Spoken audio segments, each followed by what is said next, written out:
Hola mis queridos suscriptores, y a quienes no lo son, los voy a invitar a que se suscriban a mi canal porque ustedes no se imaginan realmente lo gratificante que es ver que ustedes confían en mí y quieren seguir viendo mi contenido. La ansiedad es uno de los temas que me apasionan, y no solo como profesional, sino como paciente. Sí, yo también lo he vivido y lidié con esto por casi 7 años de mi vida, en donde yo trabajé arduamente en mí para poder entender todo sobre esto desde la perspectiva de un paciente. Por eso me he encargado de estudiarla a fondo, leo, investigo y trato de ayudar a muchas personas que llegan a mi consultorio con todos los síntomas que yo algún día viví. He visto de cerca cómo inicia la ansiedad y también he visto de cerca cuál es su punto más alto, el ataque de pánico. Y esto es de lo que yo les quiero hablar hoy, los ataques de pánico.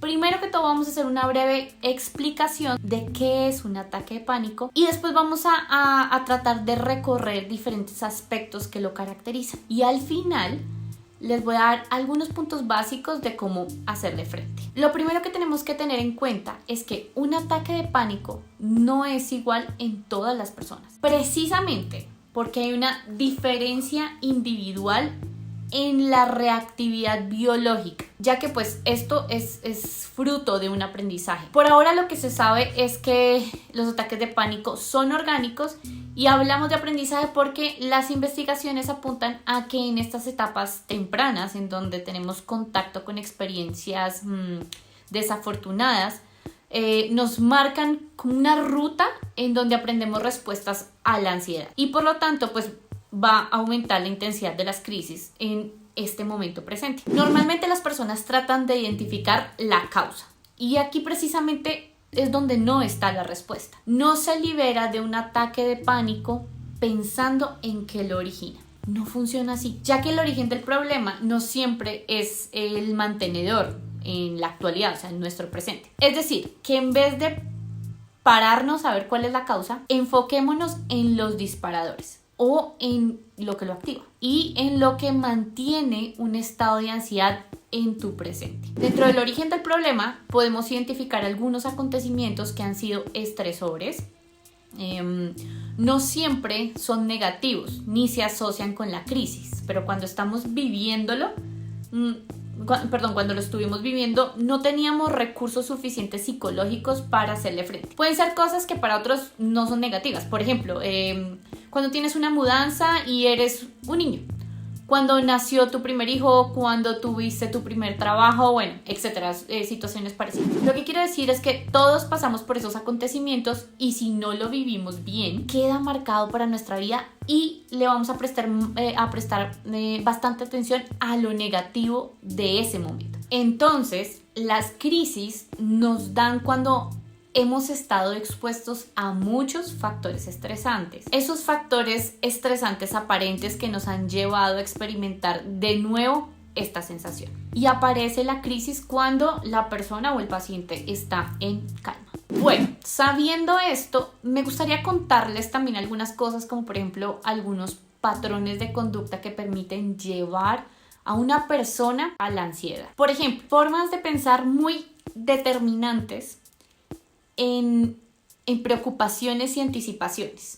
Por ejemplo, también exigirse mucho, esperar que los demás nos den una aprobación por todo lo que hacemos, hipocondría, estar en un estado constante de depresión y entre muchas cosas. Como causas orgánicas hay algunas enfermedades o padecimientos que activan la ansiedad, pero sí son predisponentes, como por ejemplo las arritmias cardíacas, o más específicamente enfermedades del corazón, presión arterial baja o alta, hipoglucemia, que esto traduce en niveles bajos de azúcar en la sangre, hipercalemia, que es el exceso de calcio en la sangre, hipertiroidismo, incremento de la adrenalina, la epilepsia, asma y bueno, algunos otros como para nombrar algunos. Bueno, Y también se habla en diversas investigaciones que las personas que tienen hipersensibilidad a los receptores químicos de CO2, bajos niveles de regulación en el sistema noradrenérgico, sensibilidad alterada a los receptores de las benzodiazepinas, tienen mayor predisposición.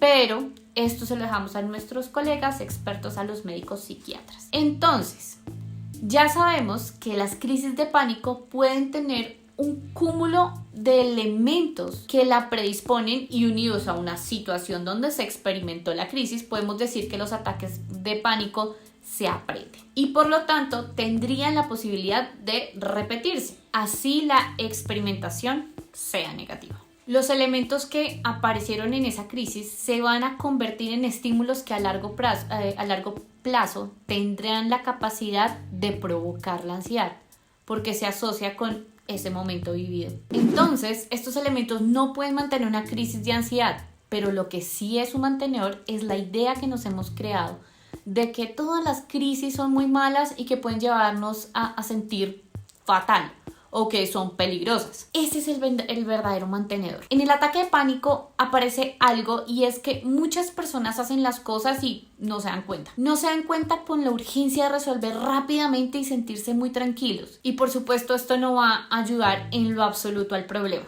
De hecho, aumenta la probabilidad de que aparezca de nuevo el miedo. He visto en consulta algunos familiares, amigos o personas muy cercanas a los pacientes que refuerzan los miedos de quien lo padece. Por ejemplo, una madre que siente que su hijo sufre porque tiene que ir al colegio, pues lo pone a estudiar de manera virtual. O por ejemplo, van y hacen las compras al supermercado porque su hermana o su hermano tiene miedo a las aglomeraciones. O no le cuentan cosas trágicas como por ejemplo la muerte de un familiar por ayudar a que esa persona esté tranquila. Pero la cosa aquí es que eso solo refuerza la idea de que realmente hay algo malo allá afuera. Y muchos dicen, es que el médico está equivocado.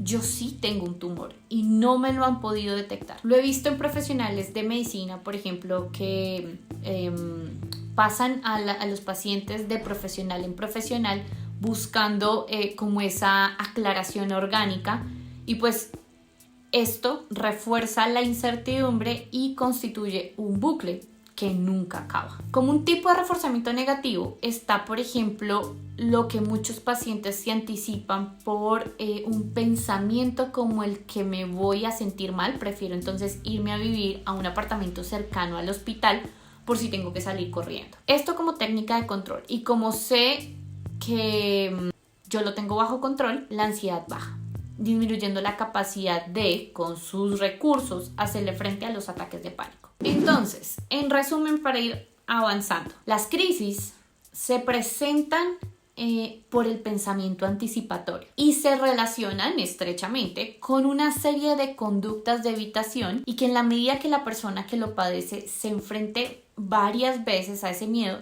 los elementos de ese miedo van perdiendo su capacidad de activar de nuevo otra crisis. Muchas personas me preguntan por qué cuando sienten un ataque de pánico tienen miedo como a volverse locos o a perder el control. Quiero hacerles una explicación acerca de esto. En la ansiedad, nuestros pensamientos van súper rápido para poder encontrar la forma de resolver un problema.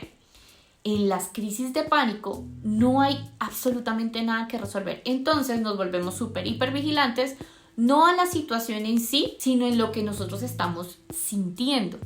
Entonces toda esa energía contenida permite que haya como un desborde psicofisiológico, porque como no hay nada que atender, no tenemos que huir y no tenemos que luchar.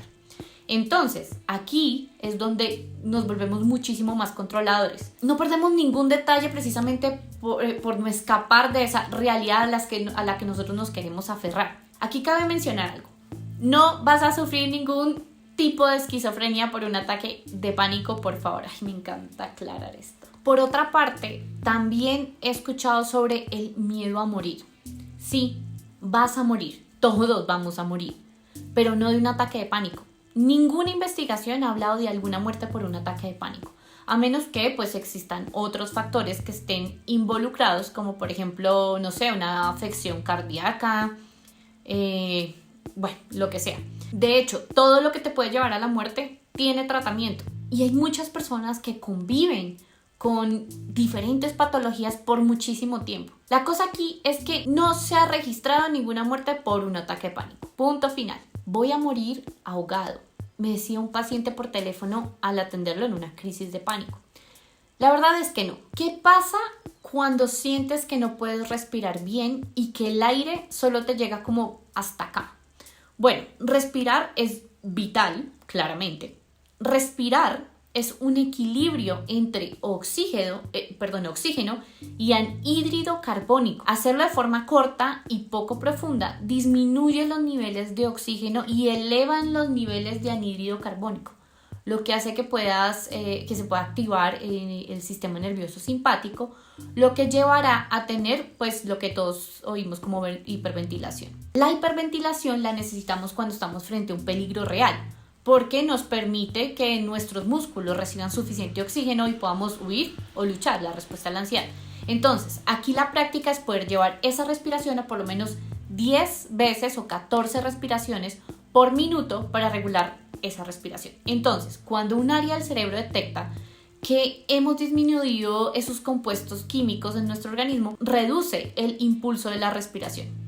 Hiperventilar es perjudicial si se mantiene por largos periodos de tiempo y por eso hacemos mucho énfasis en regular tu propia respiración. Inhalar, exhalar despacio hasta que nosotros enviemos una nueva información al área encargada de nuestro cerebro. Bueno, ya entendí algunos conceptos que tal vez voy a hacer algunos otros videos explicando cada cosa más específicamente. Quiero nombrarte algunas cosas que puedes tener en cuenta durante un ataque de pánico. Cuando te sientas atemorizado, lo que sientes es la consecuencia de la tensión que llevas en tu cuerpo. El hecho de sentir todo esto no significa que estés enfermo, aunque estas sensaciones no sean tan placenteras, no son peligrosas. Permítete sentir todo lo que te está pasando. Llevas tiempo alimentando esto y crees que son pues mucho más fuertes de lo que en realidad son. No escapes a este pánico, no luches contra esta sensación, hónrala, abrázala, acéptala y empieza a respirar profundamente, como si sintieras que tú estás como flotando. Hazlo muchas veces, las veces que sea necesario, hasta que te sientas mejor. No te muevas de donde estás, busca estar lo más cómodo donde te llegó el ataque de pánico. Siéntate ahí, apoya tu cuerpo contra una superficie y respira. Trata de cambiar esos pensamientos que te están llevando a ese momento. Ese momento no permitas que ese momento te gobierne. Date un tiempo para que este miedo que sientes empiece a bajar por sí solo. Si los otros lo han hecho, ¿por qué tú serías la excepción? ¿Por qué si yo lo hice, tú no podrías? ¿Acaso tú eres diferente a mí? Yo no lo creo, la verdad. Date cuenta que a medida que dejes de alimentar tu miedo, él solito por su propia cuenta se vaya. Porque pues ya no se siente cómodo donde estás. Cuando termines con esto, repítete a ti mismo o a ti misma lo bien que lo has hecho. El autorreforzamiento es muy bueno, realmente funciona. Mira a tu alrededor en vez de mirar hacia adentro, porque lo que ves adentro pues no te va a gustar. Pero si ves que los demás están bien y siguen con su vida, eso es lo que hay que hacer. Ya verás cómo a poco te vas a sentir mejor. Si eres una persona que convive con alguien que padece un ataque de pánico, vete a mi canal. Tengo un video específico de qué hacer cuando alguien está pasando por este momento. Bueno, este tema realmente me daría horas y horas para hablar. Y por eso voy a hacer una serie de videos con una secuencia en donde vamos a hablar de todo lo que rodea los ataques de pánico. Los veo después. Un abrazo.